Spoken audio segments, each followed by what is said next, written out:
Today's video is going to be a more calm, chatty, sit-down video where I share pretty vulnerably about 5 habits that I've given up to heal my nervous system. So I've shared before some of the things that have caused my nervous system to go into overdrive. And it's not dissimilar from some of the things that probably you have experienced. I experience chronic migraines, and this has come from a combination of things like developmental trauma, growing up in a home where my parents divorced, and I would hustle for my worth to try to prove my value. And also growing up in a culture of internalized capitalism where in my world, I produce videos for YouTube, and then I also try to get my value from likes and subscribers and views, and that kind of thing can really push me to do more and strive more, and that can also put my nervous system into activation. Things like screen time can really aggravate my nervous system.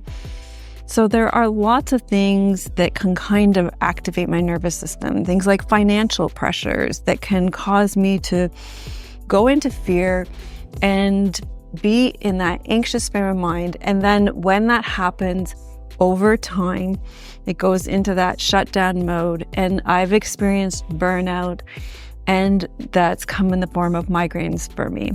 And it's been a question that I've been asking myself quite a bit lately, is instead of constantly having to recover from this nervous system activation or prolonged activation, which goes into shutdown, what can I do instead to get to the root cause so that I don't go into activation, and then worse than that, I don't go into shutdown? So the number one habit that I've given up so that I'm not always repairing my nervous system is rushing. Rushing just activates my nervous system, and this is something I have to be very conscious of, because when I rush, I'm very future oriented. It gives me a lot of anxiety. It lays tension down in my body.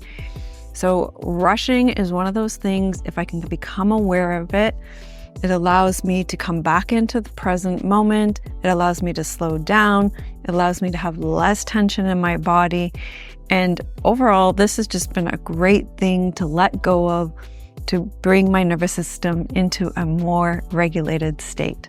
The second thing I've given up is being dehydrated. I know this is really simple and you hear about it all the time, but as somebody who suffers from migraines and headaches, and this is a sign of sympathetic activation for me, and then the chronic part of it is moving down that polyphagic ladder for me, I thought to myself, what's something that I can do to help myself with this? And recently, I started measuring out how much water I need to be drinking every day. And at the beginning of the day, I measure out my water based on my activity level, the climate that I live in, my body weight, my gender.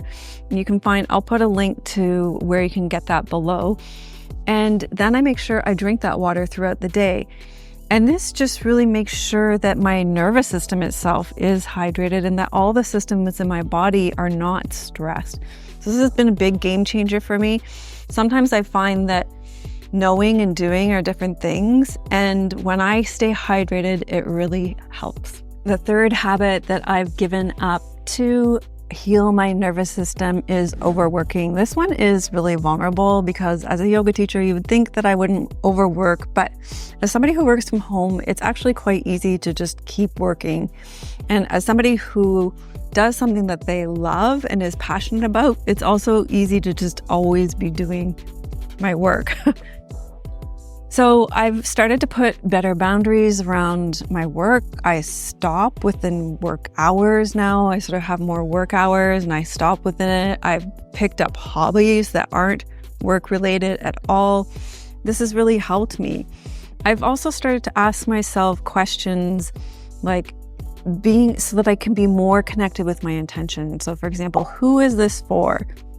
Because my intention for the way I teach is different than the algorithm's intention for for what they might want a yoga video to be like. So I asked myself, who is this for? Is this for the algorithm, or is this for my yoga students? Because often those intentions are really quite different and diametrically opposed. And the other thing that I think about is that I work to live. I don't live to work. And so making these distinctions and giving up overworking has really helped to regulate and heal my nervous system. The number 4 thing that I've given up to heal my nervous system is isolating. This one is really tough because it does actually involve healing the nervous system. We tend to choose protection over connection, but the nervous system is a system of safety and protection. So we do need to feel safe enough to reach out and connect. So what we need to do in order to protect is make sure that we feel safe enough to protect first. So the great thing is that we have all these tools that we can use so that we can reach out and have those social connections. Because when we have those social connections and time for social connection, we just generally feel healthier and happier, and our nervous system is healthier and happier. So I just make sure to have things on my calendar where I connect in real life with people, with real people, and have that face-to-face connection. And it does make a huge difference to how regulated, how emotionally regulated I feel. I feel happier, I feel healthier, and it's just really important. The 5th thing that I've given up to heal my nervous system is not having an evening routine. So the internet is full of morning routines, yet I feel like we've kind of got that morning routine thing down, you know? It's like we have a lot of willpower in the mornings, but it's the evenings where we don't have that willpower, and it's easy to slip into things like overworking because our nervous system might be more ramped up. We might be more inclined to be in those fear states later in the day. And also we might be more inclined to go to that path of least resistance, like screen time at the end of the day. So having a real clear evening routine and really clear boundaries for myself, like this is the time that I'm going to stop work. And then I stop work. And then this is the time that my screens are going to go off. And actually, I've set it on my computer that things actually start shutting down at a certain time. So I can't use screens after a certain time. And then having hobbies that I do in the evening. I recently picked up crochet. I absolutely love it. It's a non-screen time activity that I can do in the evenings. I can listen to audiobooks while I crochet in the evenings. Making sure I get into bed by a certain time, then it means the whole next day goes better.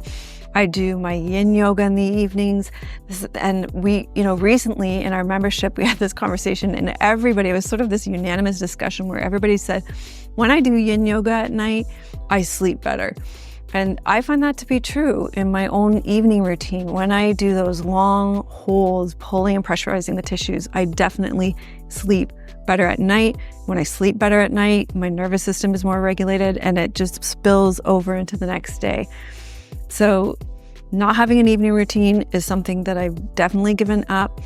Making sure I have that evening routine in place is just one of those things that has been even more important than a morning routine for me. So we're all in this together. I would love to hear from you, something that you have given up to heal your nervous system. I always learn so much from you. So let me know in the comments, and thank you so much for watching.